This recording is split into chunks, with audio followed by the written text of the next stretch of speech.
My goal here today is to show you weapon tricks and synergies that you've never seen before, creating the most fun and powerful builds in Space Marine 2. And I made sure that the fun factor is vitally important, as any old jabroni can pick up a melta and blast through the game. Being powerful is not difficult. However, a particular build that makes the game even more fun, challenging, and truly enjoyable, now that's something special and worth showcasing in this video.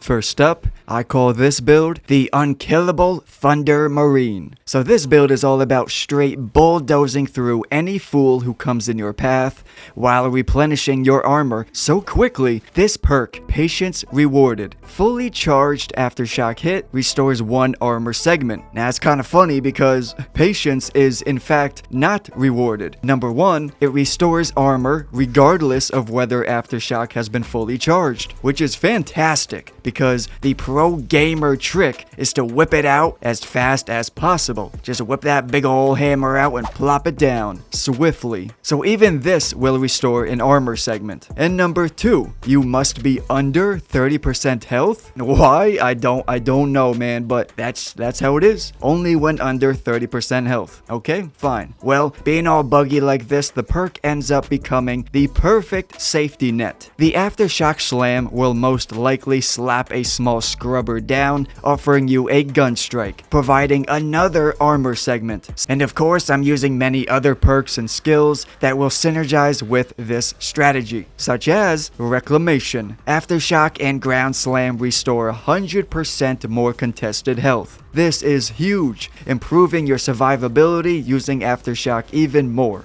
Now this perk here, 15% buff to melee damage against Majoris or Extremis enemies. Now compared to Active Attrition, which increases all damage dealt by 10% towards enemies hit with a melee attack. Now that is a hard choice. However, Active Attrition seems most fruitful, because not only does this affect all the tiny scrubs, as well as Majoris or higher level enemies, but it also affects all damage, not just melee. So that includes your pistol shots and your gun strikes, plus any damage your teammates are dealing. Winged Fury, 25% buff to damage from melee attacks executed while sprinting or dashing. Now this is referring to the Pummel Smash, which is that quick lunging thrust out of a dodge. Now I love this move for generating guaranteed gun strikes, slowly but surely taking out scrubs while keeping your armor up. Or it can be used as a starter attack to first engage with an elite. Now that's how a real Space Marine says hello to a Tyrannid. Just run up in there and slam the hammer in its face. This synergizes with the hammer's perk,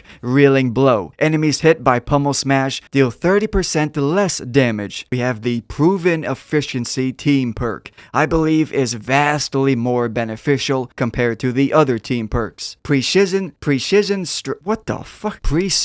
Strike, Zealous Blow, and Diligence. Use all of these together to optimize my jetpack's ground pound so it can deal maximum damage. Perfect for picking off elites. Pride and Duty, after a finisher, the ground pound deals 25% more damage.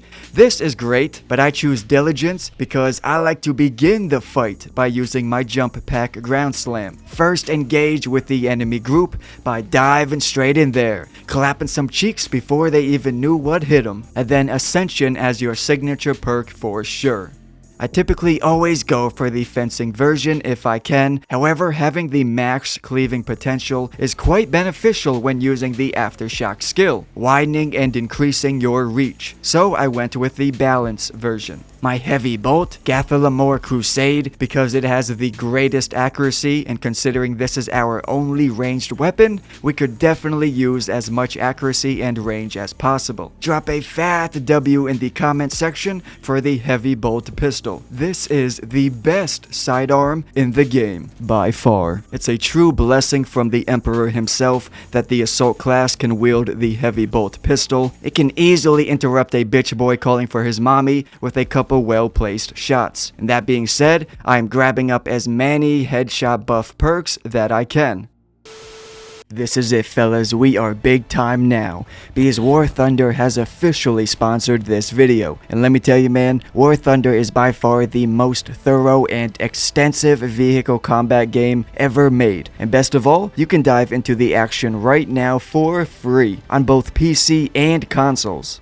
And being the ultimate vehicle combat game, they offer you thousands of different vehicle options to fight with. I mean, we're talking about everything from old biplanes to modern day battle tanks. The depth of detail in this game I found to be staggering. Mind-blowing, dude. War Thunder has one of the most sophisticated vehicle damage models in all of gaming. Every vehicle is meticulously crafted, with each component, such as engines, fuel tanks, weapons, and even the crew members, are all individually vulnerable to taking damage. And this incredible detail is not showcased as merely numbers or stats. Nah, War Thunder actually shows you what happens in battle, because one key feature of the game is X-ray view. And this X-ray allows you to see precisely where the missile penetrated, which components were damaged, and what truly led to the vehicle's demise. This attention to detail is personally my favorite aspect of this game. War Thunder gotta be a dream come true for fans of military history, because its realistic graphics and lifelike sound effects truly makes you feel like you're right in the cockpit of history's most formidable war machines.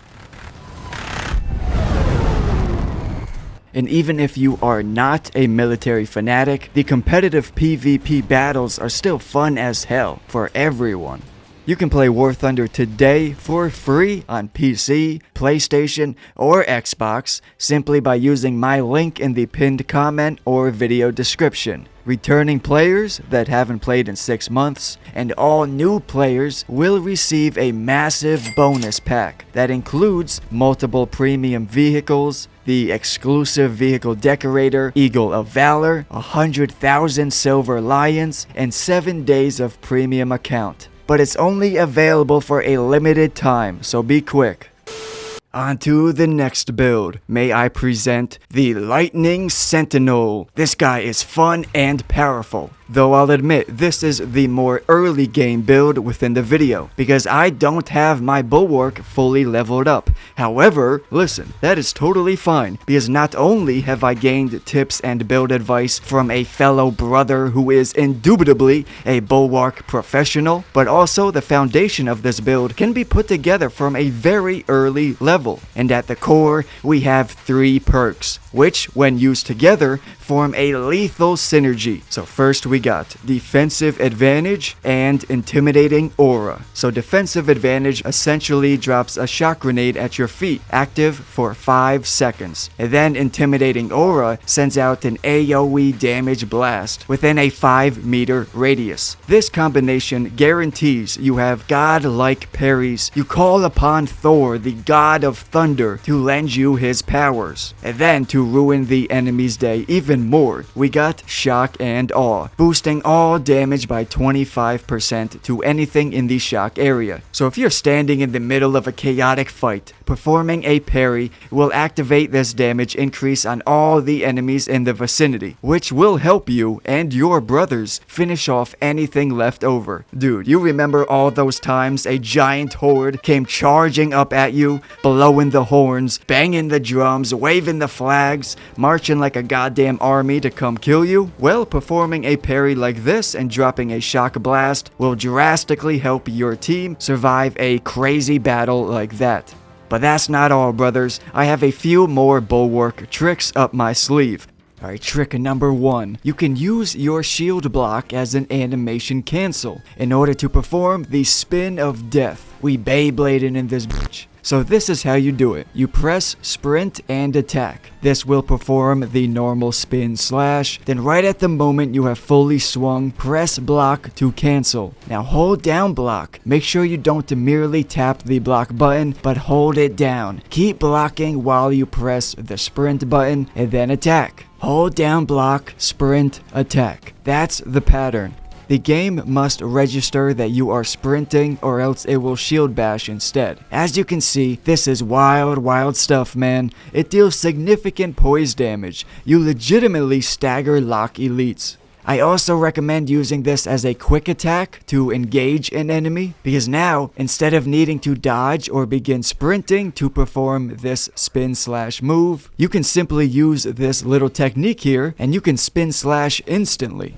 And dude, you are an absolute menace to society using this technique in PvP. I'ma link the Reddit page below to the dude who originally showed this on Reddit, so big shout out to him, and link will be in description so you can go check it out. When you drop the banner, all teammates regain maximum contested health. The invigorating icon is a perk you do not unlock until level 23. As you can see, I don't have it. However, I've seemed to notice that this perk is activated. I am clearly refilling my entire bar with contested health, even though I don't have it unlocked. I believe my big brain theory is somehow connected to the rejuvenating effect. For whatever reason, when you have the rejuvenating effect perk active, it will also grant you the benefits of invigorating icon. Now, to truly capitalize on this, what you want to do is get an elite incapacitated, get him in that Joe Biden mind state. With, I don't know, Snoozing. Then drop your banner, filling your bar with contested health, then execute. Damn, a reliable source of replenishing your entire health bar for you and your team is crazy, considering how valuable and precious your health truly is. No chance to regain it other than stim packs. Like, once it's gone, man. It ain't coming back. Like my daddy when he went out for cigarettes. You ain't never seen him again. Unless you have a medical stimulus check, then he'll be running back.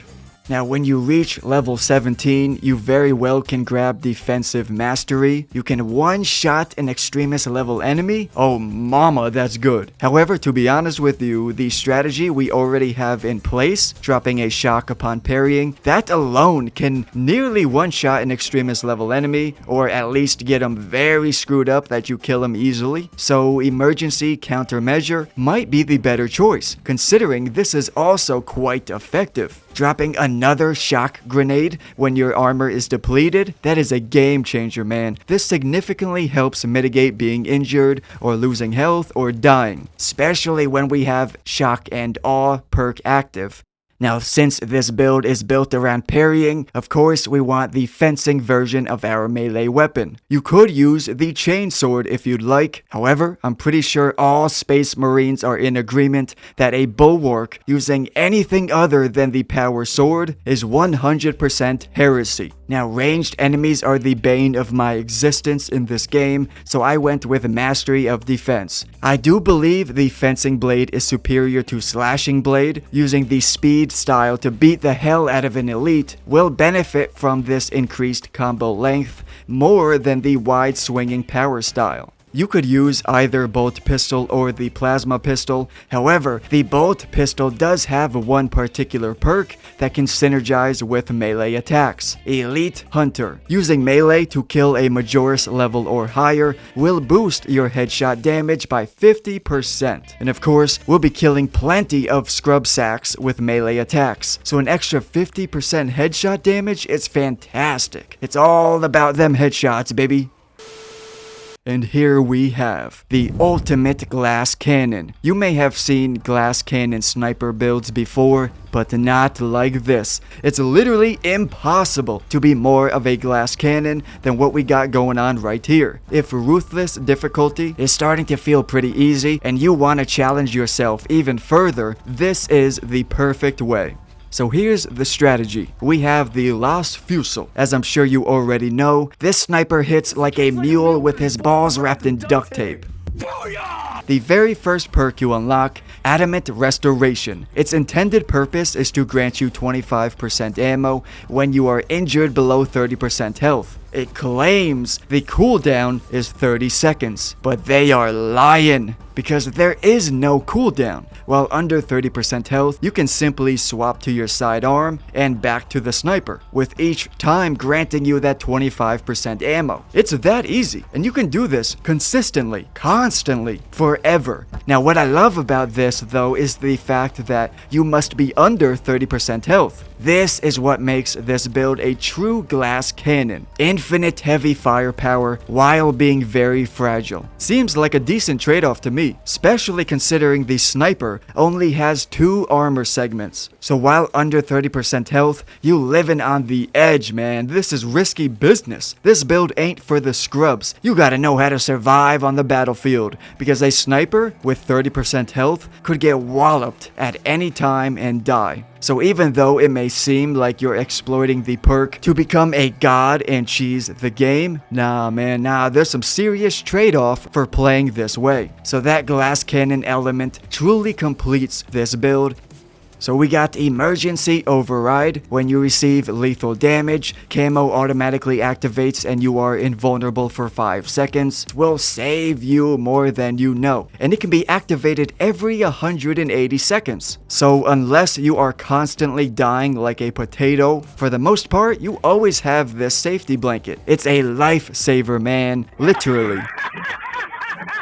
Now for the team perk, I have Squad Renewal. In my opinion, this is a no-brainer. You get it? No-brainer because the headshots. Think about all the headshots your entire team is popping off on these little scrubs. You can get several headshot kills by firing into one group, and each time it is 10%. So regardless of whether the ability cooldown is 30 seconds or 2 minutes, it's 10% with each headshot kill. You can rapidly rack up that percentage and refill your entire team's abilities with ease. If you combine this with your own perk, Renewal, this now means you restore 15% ability charge on your camo cloak, allowing you access to the camo much more often. Sometimes you find yourself getting spankarooed and must retreat to safety. That camo cloak is vital in these moments. I like to pair that up with lingering concealment for extra survivability. Another huge responsibility of the sniper is to revive your brothers. This is a very important role for the sniper class. So Medic Adept, reviving squad members 30% faster makes a significant difference. Now, as I said before, you want the Emergency Override perk, but you shouldn't be dying too often anyways as the sniper, because worst comes to worst, you can perform the roly-poly strat. What the fuck is a roly-poly, you ask? What the hell is even that? The sniper has access to the roly-poly, aka the infinity roll, aka the ability to roll simultaneously without interruption. This technique can get you out of almost any situation. And again, quick shout out to War Thunder for sponsoring today's video. Make sure you go check it out to play for free across all platforms. Just use my link in the pinned comment or video description to sign up. And remember, for those of you that are new or at least haven't played in 6 months, using my link will offer you that massive bonus pack. But it's only for a limited time, so don't miss out on all those rewards, such as the 7 days of premium account access.